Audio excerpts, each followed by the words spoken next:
rasantes, etnográficamente hablando, cuando la reflexibilidad de los sujetos sociales irrumpe en la reflexibilidad metodológica y narrativa del investigador. Autora Guber. El concepto de reflexividad, etnografía y métodos cualitativos se han instalado en las ciencias sociales y humanidades.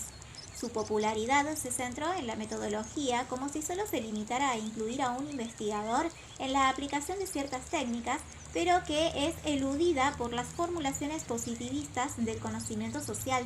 La flexibilidad contempla además la perspectiva teórica y elaboración del texto donde se expondrá lo producido en una investigación, abarcando la forma en la que se emprende el campo, la redacción y lectura de los textos propios y ajenos. Entonces se la debe incorporar para enlazar y comprender las fases de la investigación etnográfica como un proceso global que abarque convicciones y prácticas académicas más arraigadas, no solo conceptos. Etnografía es la descripción del comportamiento social en una cultura particular, resultado de un trabajo de campo extendido y generalmente presencial. Se vincula a tres acepciones. 1. El enfoque disciplinar, que analiza procesos o fenómenos sociales desde la perspectiva de los nativos. 2. El texto, que describe una cultura a lectores que no se han familiarizado aún con ella. 3. Método, abarcando cuestionarios, encuestas, entrevistas, etc., que conforman la observación participante. Entre los tres producen una experiencia directa con los sujetos sociales. Gertz y Kohut distinguen entre experiencia cercana y experiencia distante.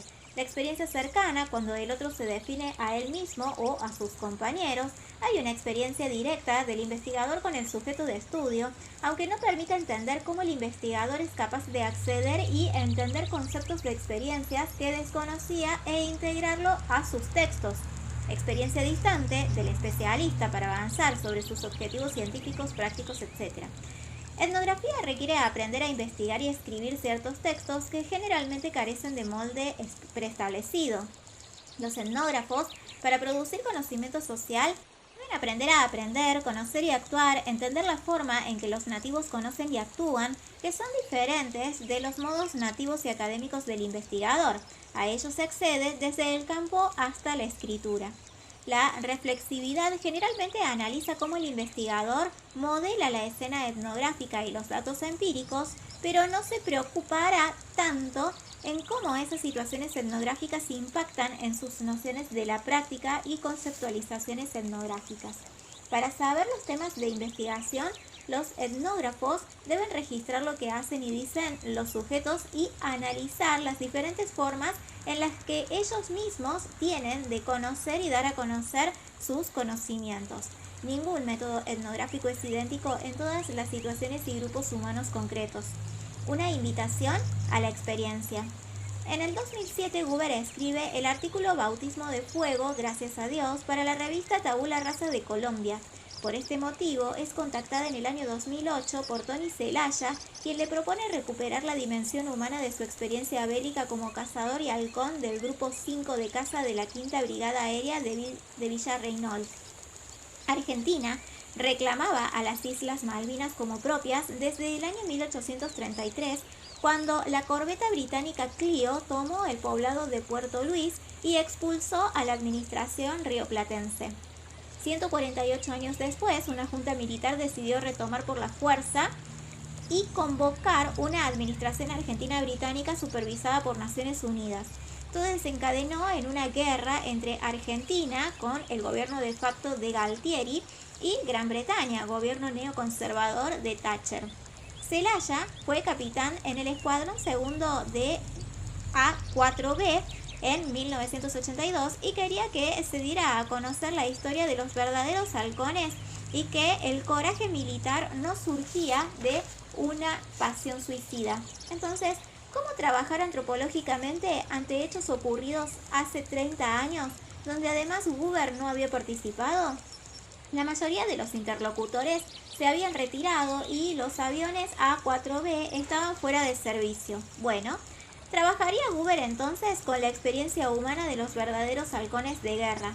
Los pilotos del A4B serían de los otros pilotos. Esa experiencia tenía tres sentidos: el conocimiento vivencial, el conocimiento obtenido del desconocimiento y el conocimiento aún vigente. O sea, Se las arreglaban para confrontar a un enemigo más poderoso, con entrenamiento y tecnología superior, en un medio desconocido y sin entrenamiento para atacar buques de guerra. En abril de 1982, los pilotos de la Sexta Brigada Aérea a cargo de los Mirage 5 Danger tuvieron una breve práctica sobre la fragata 42 de la Armada Argentina. Y en su despedida, los aviones se aproximaron al buque con un vuelo rasante y se elevaron bien encima del barco como saludo final. El dato importante fue que el radar del buque no detectó esta aproximación, lo cual se convirtió en un elemento crucial para las futuras operaciones. Así, cuando se aproximaban al objetivo, luego de volar rasante, arrojaban las bombas y los radares británicos no lo detectaron hasta que ya era demasiado tarde, pero cuando fueron detectados, les dispararon proyectiles que eran casi certeros y que implicó varias bajas. Volar lo desconocido. El 12 de mayo, dos cuadrillas, Cuña y Oro, partieron de la base aérea de Río Gallegos. 4 cuñas volvieron a reaprovisionarse de combustible, luego 3 de esos 4 fueron derribados. Los 4 oros llegaron al objetivo y lograron dañar la fragata tipo 42 HMS Glasgow. Otro obstáculo argentino fue las bombas que no explotaban, pues estaban obsoletas, y las bombas MK-17 demasiado pesadas para explotar en embarcaciones livianas y de ágil movimiento en el mar. El volar rasante, para no ser detectado por los radares británicos, les dejaba a los aviones una capa blancuzca que les impedía ver. Ante este impedimento, el bioquímico cordobés Hagi, después de analizar la situación, descubrió que esto se podía solucionar con la aplicación de un spray de silicona. Con dicho producto, rociaron así los parabrisas de los A4. Todo esto mostró que los pilotos de la Fuerza Armada Argentina exploraban un hábitat ajeno, dependiendo solo de sus propios ojos, al no querer usar radioaltímetros para no ser detectados por los radares británicos. En ese entonces, el vicecomodoro y adscripto al escuadrón segundo, el señor Muriel, señaló que un mar revuelto no significaba un problema, pero que un mar quieto sí, pues al estar cubierto con la bruma no permitía distinguirlo del cielo. Sí, los pilotos aprendían y ganaban experiencia volando rasantes sobre el mar, un medio para ellos exótico, desconocido, y conectando dos medios fraccionados por la doctrina y por una reglamentación castrense. Desfragmentación. El antropólogo encara las varias dimensiones sociales de manera intercalada. Son desfragmentadores. El autor Ingold sostuvo allá por el año 2000 que dicha desfragmentación aplica a medios habitados por no humanos, como ser pájaros, o a objetos, como ser aviones, bombas, por ejemplo. En la jerga militar, una orden fragmentaria es una orden para ejecutar una misión.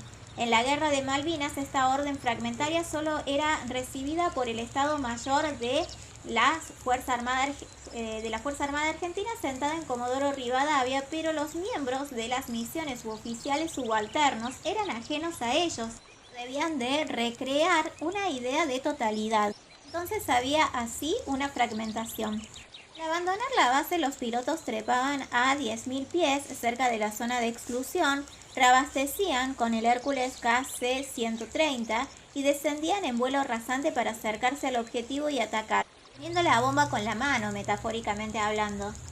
Así se daban dos situaciones peligrosas. Uno, volar al ras, que podían chocar con el mar, y dos, el salto de ataque, al ser detectados por el radar británico. Estos respondían con misiles que eran sumamente asertivos en el blanco.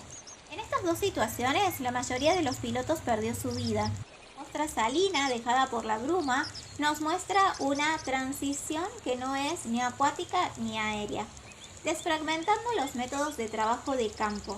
Malinowski, antropólogo polaco-británico, sostuvo que la magia del etnógrafo está en el trabajo intensivo y prolongado con los nativos mediante la observación y la participación, registro y aprendizaje de la lengua. Guber sostiene que no suele enseñar una técnica, pues el trabajo de campo afecta a la teoría social y modifica los modos en la que los otros se autodefinen en presencia del antropólogo. La reflexividad ayuda a integrar aspectos personales y comprender cómo continúa la investigación empírica a través de las interacciones sociales. Así, Buber trabajó por 7 años sobre la Guerra de Malvinas, realizó la investigación desde una nueva perspectiva guiada por la teoría antropológica y por métodos que iban surgiendo en su experiencia de primera mano. Al analizar las misiones de los A4BS, notó que los pilotos realizaban una desfragmentación en pleno combate aéreo. En ese medio, los métodos en ciencias sociales llevan una fragmentación para extraer procedimientos que serán acciones que surgen en la vida diaria y por reflexiones corrientes. Los primeros antropólogos han dejado un gran legado y han aportado esto acerca de cómo conectar aspectos que otras disciplinas académicas suelen separar, por ejemplo, economía, política, religión, etc.